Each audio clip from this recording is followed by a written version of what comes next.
Hey beauty boosters, it's DNP Anisa and I am so excited to film this wedding ready video with you guys. As you know, I got married to the love of my life 6 months ago and I am so happy with how I looked on my wedding day, how I felt on my wedding day, how my video and photos turned out. I'm really excited to tell you guys what I personally did to get myself beauty ready, and that would cover everything: cosmetic, injectables, hair, skin, nails, body, and other miscellaneous items. But I really wanted to share this with you because personally when I was getting wedding ready, it was really hard for me to find other YouTube videos of people sharing their journey in terms of how they spaced out their treatments to get ready for their big days. I really hope you find this useful for the brides-to-be in the next coming years, and without further ado, let's get into it. Also guys, before I jump into this video, I want to just do a little disclaimer. None of you girls need all the procedures I'm about to list. I understand that this is very expensive, and because I am a cosmetic injectors and I literally have a lot of these things at my fingertips, it's very easy for me to talk about and perform on myself. However, I will highlight in this video things that I think are an absolute must, so I hope this helps you and I hope you girls don't feel like you need this whole laundry list I'm about to go through. So the way that I decided to break down this video, just because there's so many treatments I did on myself at Beauty Boost and outside of Beauty Boost, was really going through the each service and what part of my face I got treated on, if that makes sense. I'm going to separate this between the Botox areas I had done on myself, the fillers, collagen stimulators, things that I've done for my hair, my nails, my body, and my workouts, and hopefully that will give you a better idea of how to plan your very own treatments as well.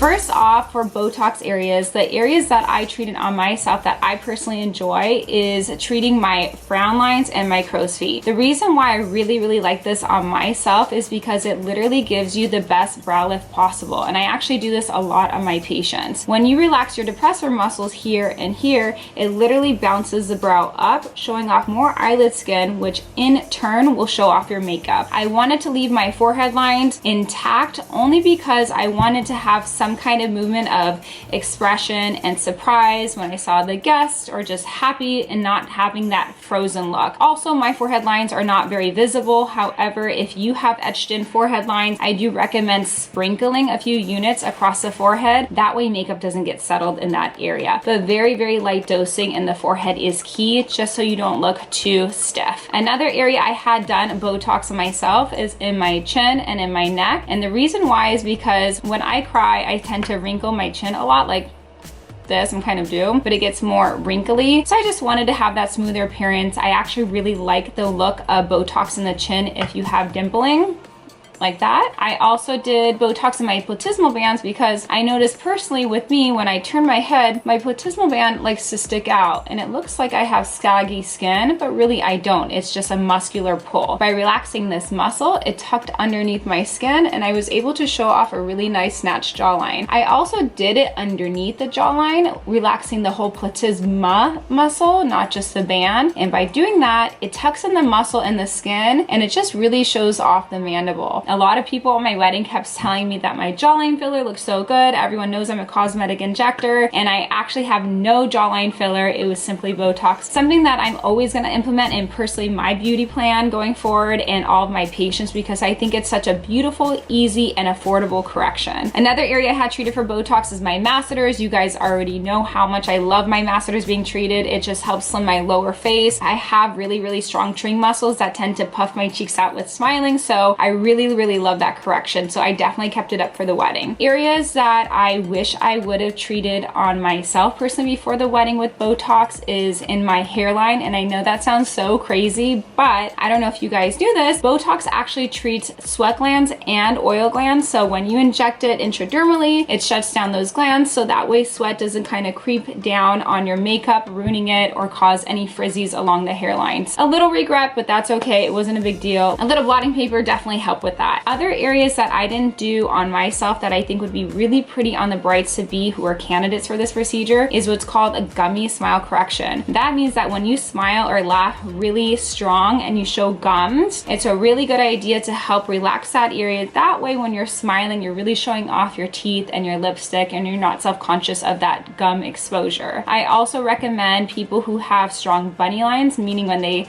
smile really hard or laugh, these lines come out on the nose. I like treating that, but not too deeply on certain patients, only because these are the only lines that tend to exist if you relax other areas. So it's kind of obvious when they stick out in photos. Areas that I don't recommend for Botox correction is the DAO muscle, the muscle that pulls down the corners of the mouth. This is a really risky area to me as an injector, only because there is a high level of diffusion to a muscle that causes a crooked smile. I'm actually recovering from one myself. If you can notice, it kind of has a slant to it. This happens even to the best injectors, obviously including myself. It will wear off in 3 months, but this is an area I would not risk doing before your wedding. Another area I wouldn't risk doing is a lip flip, only because it feels a little uncomfortable with smiling, talking, eating, doing certain pursing lip movements, and you want to be able to kiss your husband-to-be on your day without feeling self-conscious of that area. I do recommend all my brides-to-be to get treated with their Botox injections at least 1 month before your big day, and I'll tell you why. It takes 2 weeks for Botox to kick in, and if you need any additional units or corrective units, you do have that opportunity to do it at the 2-week mark. At that point, it's going to take another 2 weeks for those additional units or corrective units to kick in, so that way you're ready for your wedding day. I would not do it 2 weeks right before your big day, only because if there's something that doesn't look right, you won't have the opportunity for it to settle in. I also recommend all my brides-to-be, if you're new to Botox, definitely do a treatment 6 months before the wedding. Make sure you love it, see how it wears off on you over those 3 months, and then you can retreat again at the 3-month mark. This is going to help the etched in lines that you may have around your forehead, around your crow's feet, to further soften and have that opportunity to have a better result. Do not wait until a month before the wedding. Do at least 1 to 2 treatments beforehand, and then before your big day, 1 month in advance. Okay, I'm gonna move on to filler because I am in love with my filler. We are a filler injectable practice here at Beauty Boost, but I only had 2 areas, believe it or not, filled on my face before my wedding day, only because I normally keep up with my filler annually, and that's amount of time that I actually re-inject my face. So 2 areas that I wanted to touch up before the wedding was my under eyes. I've always struggled with hollow under eyes. Genetically, I am half Indian, and we have deeper set tear troughs and with a little bit of pigment. I wanted to fill in this area so I didn't need a lot of concealer to pack on. Also, having a very long night and us having a 3-day wedding, I didn't want to look tired with the deep set hollows, especially with drinking, being out in the sun, and lack of sleep. I just wanted to look overall refreshed. Another area I had injected with filler was my chin. I always love a little bit of chin projection to balance out my side profile with my lips and nose, and I tell all my patients at Beauty Boost, please pay attention to your side profile, because this is literally going to make you look snatched, and it just kind of helps cover any laxity that you might not like of skin or fat hanging. By pulling the chin forward, it disguises that. It also makes it look like your jawline is longer and stronger. So chin filler is something that was very underserved before in the past, but now with FDA approval, a lot of people are doing chins. Make sure you always treat your lower face, because I see this time and time again. People always focus on the upper face with Botox,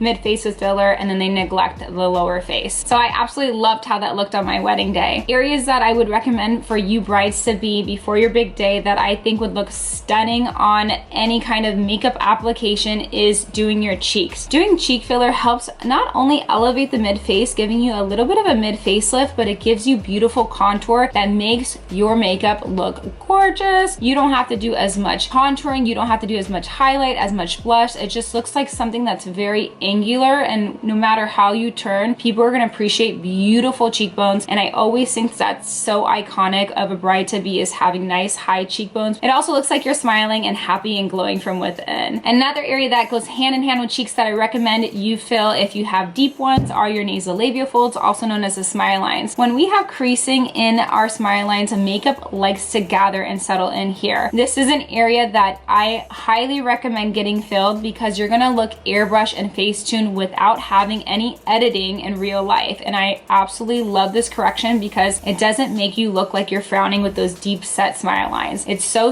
pretty on a lot of my patients. If you want to see from before and afters, I highly recommend going to our Instagram account and clicking on the highlight reel to see how it looks immediately after and how it heals after 2 weeks. Okay, so I have 2 more areas that I highly recommend getting filled. Is your nose. If you have a little bit of a dorsal hump and you want to just smooth it out for your photos, again, making sure that your side profile is on fleek, I highly recommend getting what we we call a nose boost or nose filler. I do recommend going to a very experienced, board certified, licensed injector that has beautiful before and afters, because this is an area you do not want to mess with. And I'll tell you why. There are vessels along your nose that if you were to get a little bit of filler into that vessel, it actually travels behind the eye and you are at risk for getting permanent blindness in one eye. This never has happened in my practice, and it's a very, very low risk. It is still a risk. So I highly recommend going to someone who knows what they're doing, who knows facial anatomy very well. And most importantly, if an emergency arises, they know exactly how to treat it and how to reverse it. I think nose filler looks great on certain people, especially ones with dorsal hums. I actually also love doing it in the tip for a cute little Tinkerbell tip. Another area to make sure that your lower face is on fleek and snatched is a little bit of jawline filler.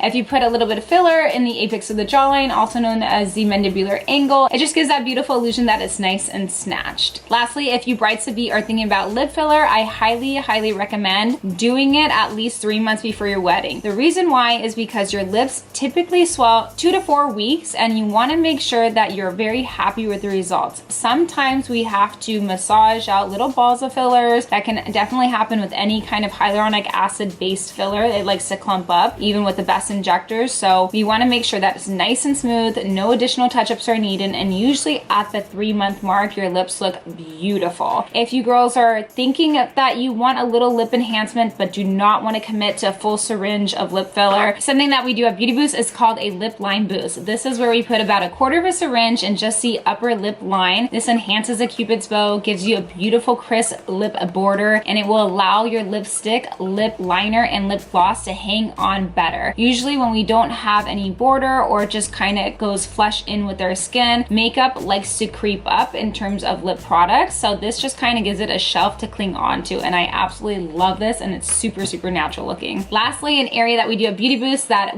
I did not personally do on myself before the wedding, only because I did do this years ago and I absolutely love this look, is Kybella. Kybella is deoxycholic acid. It was FDA approved for your submental fat. It permanently dissolves the fat in that little stubborn pocket underneath the chin. However, off-label, I absolutely love it in gel fat. Gels are right here on the lower cheek near the jawline, and usually people don't like this fullness because it makes them look either fuller or babyish, or it kind of descends and hangs off the jawline, causing marionette lines. So I loved dissolving this area on myself. I also did my submentum. I've even done the little fullness in your armpit where it kind of pops out in bikinis and tank tops. So if you girls are thinking about Kybella, please make sure to do it in a year in advance. You need a total of 3 to 4 treatments for the best results, and remember, this is permanent. Unlike Botox and filler where you have to come every 3 months to 1 year to maintain the results, this is a final one and done alternative to liposuction without going under the knife, without going under anesthesia, and there's no risk for contour irregularities or deformities.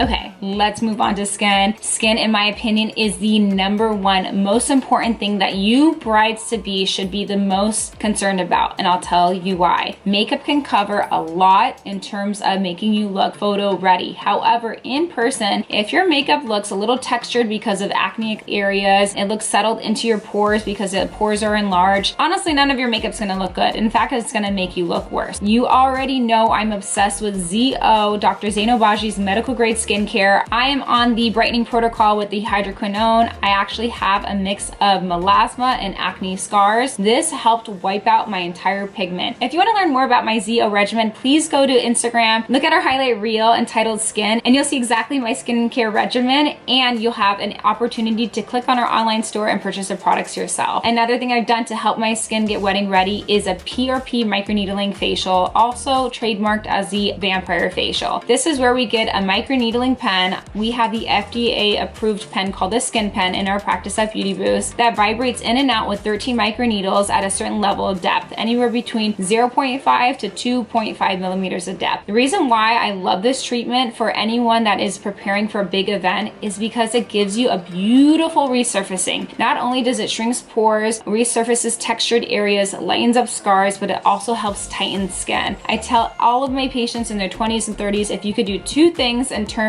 of of a cosmetic procedure, hands down, all day, every day, I would always pick Botox and microneedling. Of course, skincare is something that you do at home, but something that we do in office that will keep you young and keep you preventing from getting lines worsening or skin sagging is definitely microneedling. Remember, Botox is beautiful on the upper face, but when it comes down to the lower 2/3 of the face, we really got to take care of our skin in that aspect. Something that I like to mix into my microneedling treatments is what we call the skin boost. This is where we mix in 20 units of Botox or Dysport, and what it does is, again, it shuts down the oil and sweat glands. By doing this, not only are you allowing your face to essentially not sweat, but also not produce oils, making your makeup look and last longer. It is so pretty. It lasts about 6 weeks, but it's perfect for a wedding little treat. If you guys have problematic skins that needs more aggressive treatments in terms of additional microneedling treatments, I always recommend 1 microneedling a month for 3 months total. So that means 3 treatments. This is going to help people who have really pitted acne scars, hyperpigmented acne scars, deep textured areas, or enlarged pores or fine lines. So I absolutely love a series of 3 for problematic skin.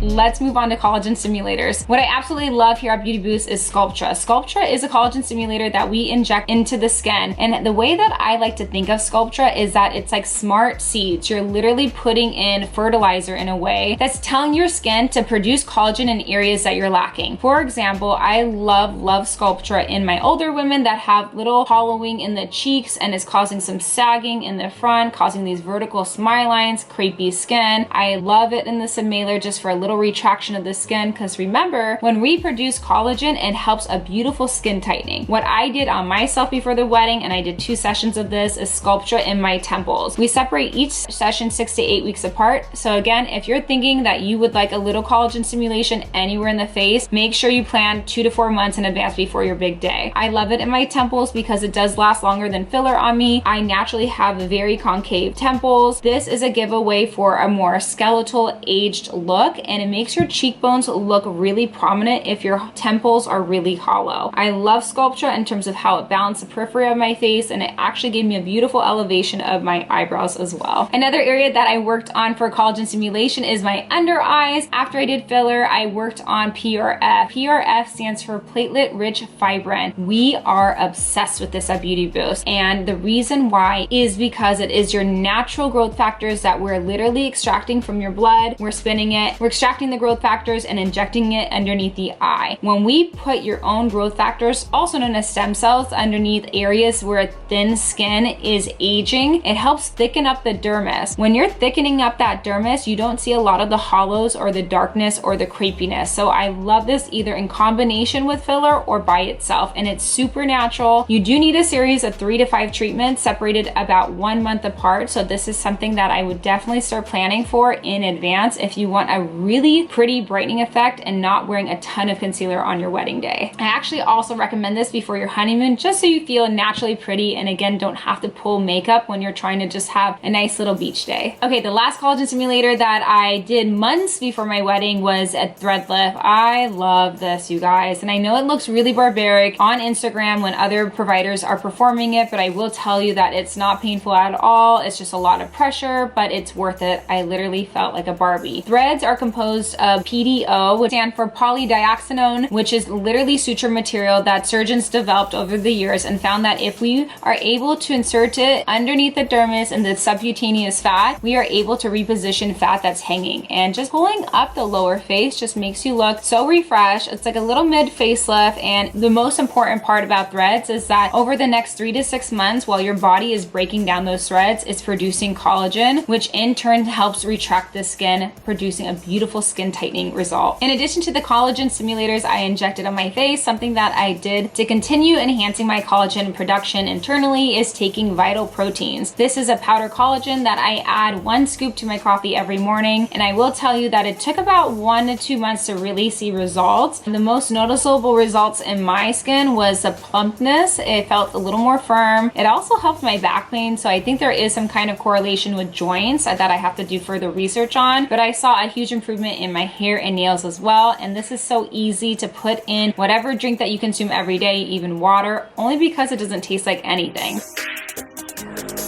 Let's move on to outside beauty boost stuff that I did on my face and body. Number one is microblading these beautiful brows. I love how my brows turned out, and I will tell you that not all microbladers are created equally, just as much as cosmetic injectors. I went to Pia. She works at Brow House. She has a location here in Newport Beach, California, and Huntington Beach. She is the owner of Brow House. She has been doing it, I think, over 20 years, and she trains other microbladers across the country. She's super experienced, has a beautiful eye for pigment and shape, and my brows actually lasted the full 2 years, and I got them retouched up right before my wedding and literally did not have to put any type of brow product on my brows. Yes, I do feel really blessed to have a lot of hair, so perhaps it was a little bit of an easier job for Pia, but again, I've seen her work and her before and afters speak volumes on its own. Another area that I had done in terms of permanent makeup is lip blushing. I went to Bethany Kalin. She is located in Los Angeles. I will insert her handle down below, but she is the lip blushing queen. The way that she picks the color, which is the most important part when it comes to lip blushing, is stunning. She will literally sit there for like 30 minutes making sure that you're really happy with the color. The color that I wanted was Mac Whirl. I'm obsessed with that color, so she nailed it. You can't see it on my lips today because I did put a little bit of a lighter pink for a bridal look, but definitely look at her Instagram. She is talented and she is worth the drive or the travel. Lip blushing does last about 1 year, and I loved what it did in terms of crisping up my cupid's bow, only because I did not have any pigment in that area to begin with. Another thing that I did to get myself wedding ready is full body laser hair removal. I went to Laserway. They are a very reputable company that just knows how to do beautiful laser hair removal. So I did my full arms, underarms, I did my full legs, Brazilian. I loved getting lasered before my wedding only because I didn't have to worry about shaving, but more importantly, I felt like it made my skin look super soft, very like luxurious. You literally can't even see any pores because I don't have the hair follicles there, and it's something that I am continuing to do to get me honeymoon ready. I purchased 8 sessions, and usually they have you separate each session about 6 weeks apart. I think this is a great investment for yourself if you feel like you need a little bit of removal.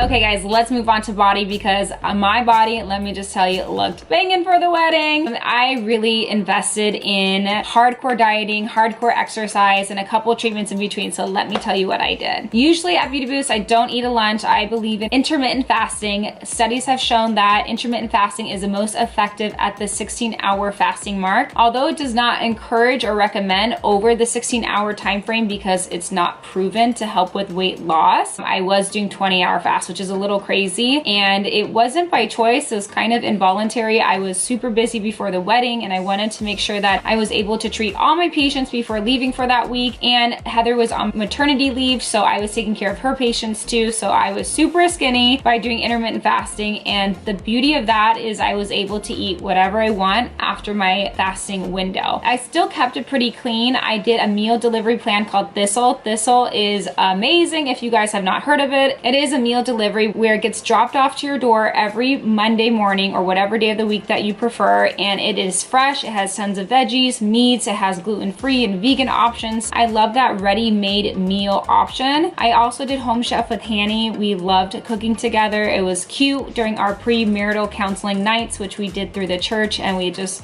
absolutely love doing together. So I think the combination of intermittent fasting, Thistle, and home cooked meals just kept me really nice and lean in terms of my dieting. When it came to exercise, I did hire a personal trainer. Her name is Chantal. I'll put her handle down below, but she is a boss of a female trainer. She knows how to carve out a woman's body like no other. Her workouts really do work. She will push you, and I really loved the one-on-one training in terms of keeping good form, being accountable, and again, it was worth the investment before my wedding, which I did for about 3 months. It's not something that I kept up after the wedding only because it is such an expense, but it's something that I probably would return to if I was getting event ready again. Other things I did to help with exercise, I did once a week hot yoga, and this just helped me detox, helped me relax, helped me with a deep stretch, and I loved what it did in terms of my skin. I just always felt like I was glowing after hot yoga, and it's just something that really keeps you at peace during a very, very stressful time. Another other thing I did once a week was boot camp. I went to a workout studio called Work. It's located here in Irvine. I absolutely love the owners, and it was just such a great way to do group fitness and have fun with it. So I was working out in total about 4 times a week, hot yoga, twice personal training, and 1 boot camp, and I think that helped me look nice and toned. Let's move on to some miscellaneous things. So something that I did to help my smile get ready for the big day is go to my best friend, Dr. Nicole Farr, who is located in Los Angeles, and she got me on Invisalign. And Invisalign helped straighten out my teeth that shifted over the years after wearing braces when I was a teenager. It is a commitment. It did help with the intermittent fasting in terms of not eating when in between meals, but I will tell you that you really need to commit to the full duration to see results, because if you're taking it out here and there hours at a time, you're not going to get the best result, and I think it's actually a waste of your money if you cannot commit. Something else that I did for my teeth was the Crest White Strips. I did once a week for a few months, and it really helped my teeth look radiant, brilliant without investing in the more expensive teeth lightening procedures. I also got a spray tan, of course, from Bronze Bunny here in Costa Mesa. They are the queens of spray tans. I have done a few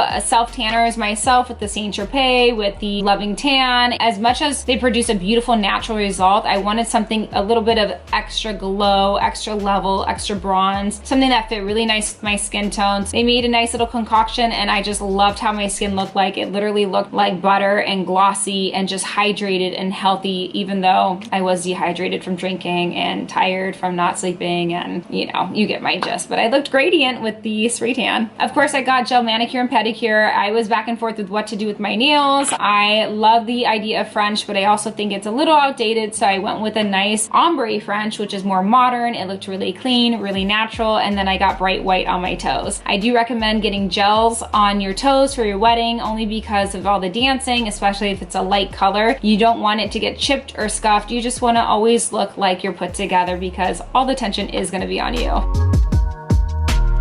Okay, let's finish off with hair. Luckily, I'm very, very lucky to have really nice hair. It wasn't always like this, you guys. I actually have really coarse, curly, coiled hair. I have invested over the years in a lot of chemical straightening treatments, but one that I absolutely love is the Keratin Complex. This helps remove my frizz, gives me shine, and just relaxes the curl overall, making my hair a lot more manageable. We got married in Cabo. It wasn't humid, but there was a little bit of moisture in the air because we were located close to the ocean. I really feel like it helped my hair keep all the frizzies at bay and make it more manageable for my hairstylist. I love that I did that before the wedding. It only lasts about 3 months, so I recommend you get your keratin done a month before, only because right after your hair looks a little flat and it takes a little bit of time to get used to. I also got my hair freshened up with color. I love this dark black. It's actually a blue black. My hair tends to pull a lot of reds and browns, so that blue black just gives me that Kim Kardashian black, and I just love it. I also have a lot of grays, so I needed to cover that up as well. I did get a little bit of a trim. I like the way that she framed my bangs before the wedding because it complemented my cheekbones, and it just looked nice and pretty and very bridal.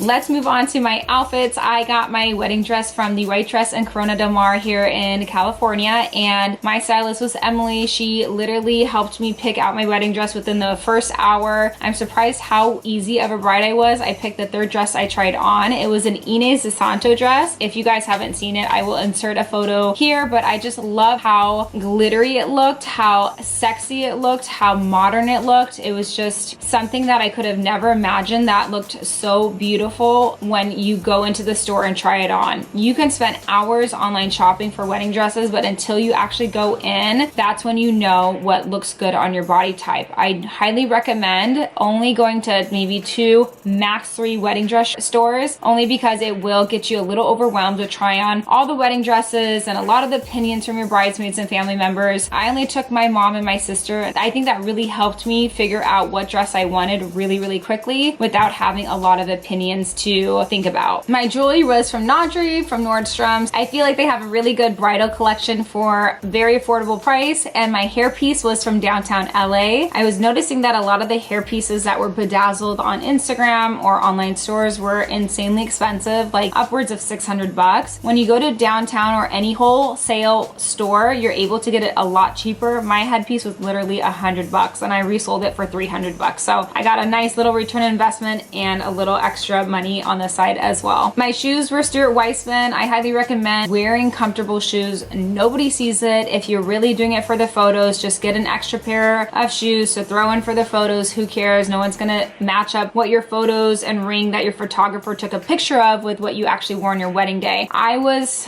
unfortunately not smart enough to pick shoes that didn't have, I mean, they were comfortable, but they had beading on it that kept snagging on my dress when I walked down the aisle. So I didn't have that foresight that if I were to look back, I probably would have picked shoes that were just a little more easy flowing with the dress and not snagging it when I was walking. Let's go into some of the, I guess, regrets, should I say. Something that I did that I probably wish I would have reconsidered is hiring a professional makeup artist. As much as I love doing my own makeup, I even filmed a YouTube video of how I did my wedding makeup, which I will link down below as well. I wish I would have had the opportunity to just get pampered. And I know a lot of people told me this, but I had 2 makeup trials that really scared me from the whole wedding makeup process. I just did not want to look like someone else on my wedding day, and the prices were a little insane. I got a couple quotes for over $2,000 and I just felt like that was a wedding expense that I could possibly cut, especially when I could do a really good job on my own. But looking back, I think that professional makeup artists know how to do makeup that looks really good on camera and really good in photos. So just having that professionalism and that touch, I think would have made me feel or look a little more complete on my wedding day. Another thing that I wish I did or had a little more time for was bridesmaids dresses. I had 12 bridesmaids, you guys, which is crazy. So they're all very, very sweet girls that I grew up with, girls that I met in nursing school, girls that I used to work with, but it was really hard to find a dress that fit everyone's body in the same shade as well, given that we only had a few months to order it and tailor it. So I just kind of let everyone pick their own shade of blush, which ended up looking really pretty, but I'm such a symmetrically oriented person, maybe because of my job or maybe because of me personally, that I wish I did have identical dresses, but maybe that's just very old school. So having mismatched dresses were okay. But I love the idea of long dresses for bridesmaids. I thought that made them look very polished. Another thing that we went through on our wedding that I was really bummed about was that they stopped our wedding at 11 p.m., which was really, really hard for us, only because Hanny has a huge family that loves to party all night. I mean, they could have partied with us on our wedding day until 4 a.m. easily. So having 11 p.m. cutoff time was hard. The resort enforced that because of the noise policy disrupting the other guests in the hotel, so that was a little bit of a bummer. Lastly, I'm gonna move on to some positives that, looking back, I'm so happy that happened in the long run that made our wedding experience so worth it. So in the beginning, when we first decided on the date, I was really stressed out that I only had 3 months to plan a destination wedding while running a business on my own, only because Heather was out on maternity leave. I was worried that not having the full year that most brides do have would shortcut me on a lot of the other processes, such as picking out a wedding dress, doing all of the visits to the hotel, making sure everything was in line and ready. I'm such a type A person, and maybe it's my horoscope being a Virgo, everything has to be perfect and on and planned as expected. It was stressing me out. Now looking back, only having 3 months to plan the wedding was actually the best thing ever. I have met a lot of brides that at the last month before their wedding, they are so over the planning process. They just want to get married. Everything is just so stressful. They just want to move on with their life. And this is something that I noticed from a lot of brides that plan for the entire year. Only having 3 months really forced you to make a decision, go with it, go with your first instinct, and doing that just made everything so easy in a way because you just didn't have time to second guess yourself. I did have an amazing planner, an amazing supportive husband. I was really surprised how hands-on my husband was in terms of planning, because this is not something a lot of guys participate in. The combination of them two helping really made our wedding look so seamless, so complete, and really nothing went wrong with our wedding.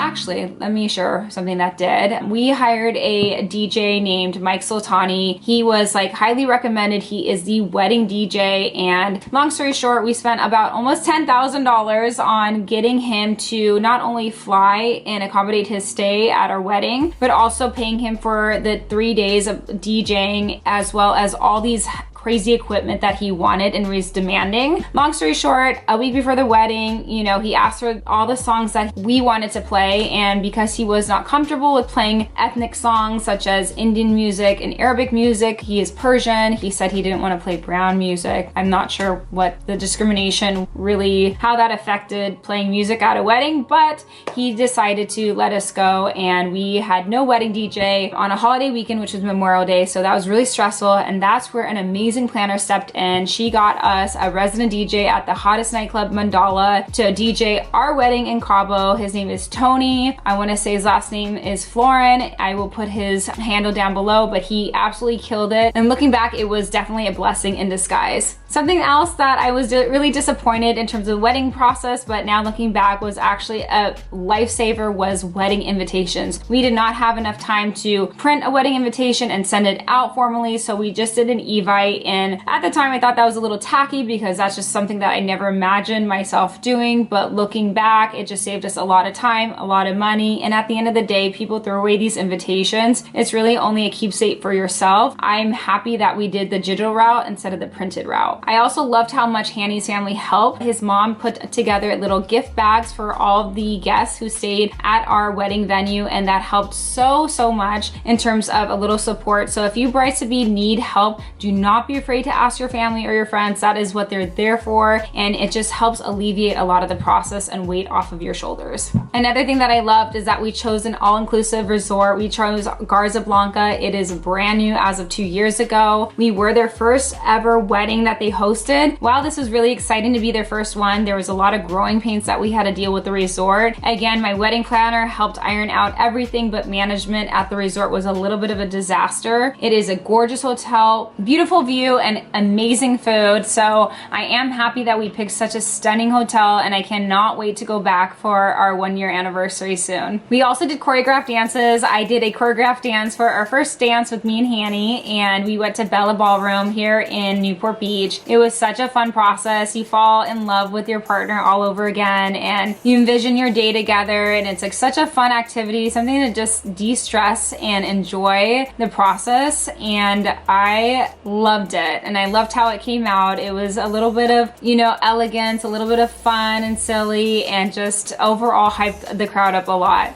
I also did a choreographed dance with my dad. We did one that was really meaningful and one that was really silly, so that was fun. And lastly, we did a choreographed dance for my Mendi night, which is essentially the night before an Indian bride gets married. All the family members get together and they put henna on their hands, also known as Mendi, hence the name. They wear saris or lehengas with the bangles and the bindi. So I love that we did a choreographed dance. It's very much of Bollywood in our tradition, so my girls killed it, and they learned it literally a week before the wedding, which is amazing. If you guys want to see that video, check out my wedding highlights on the reels on our Instagram page.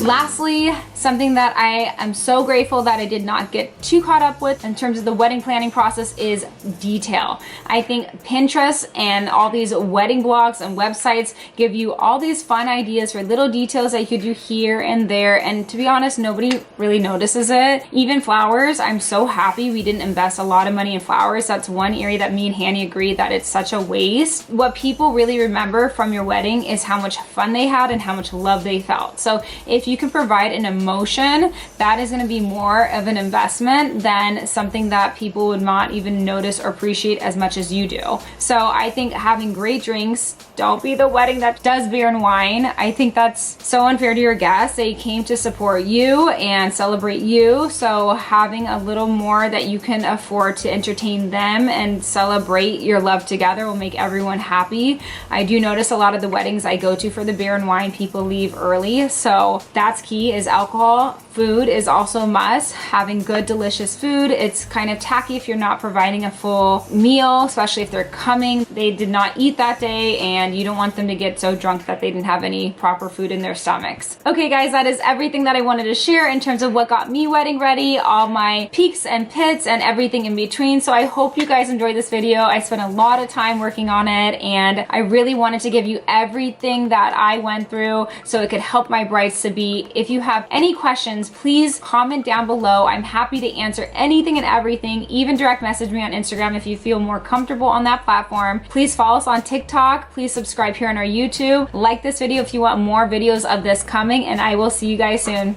Bye, beauty boosters. Which is 20.